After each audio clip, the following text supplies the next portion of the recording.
आणि म्हणून आपल्याला ती शपथ घ्यायची आहे. यानंतर आपण कुठल्याही वृद्धांना त्रास देणार नाही. ठीक आहे, उभे राहा. ओके. टीचर्स ऑल्सो, शिक्षकांनी सुद्धा उभे राहायचे. मी शपथ घेतो की देशातील वृद्ध नागरिकांना त्यांचं आयुष्य गुणवत्तापूर्ण जगण्यासाठी मदत करेल. त्यांच्यासाठी सरकारने उपलब्ध करून दिलेल्या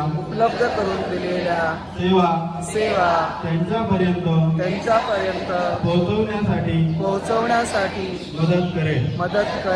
त्यांना कोणताही त्रास देणार नाही. धन्यवाद.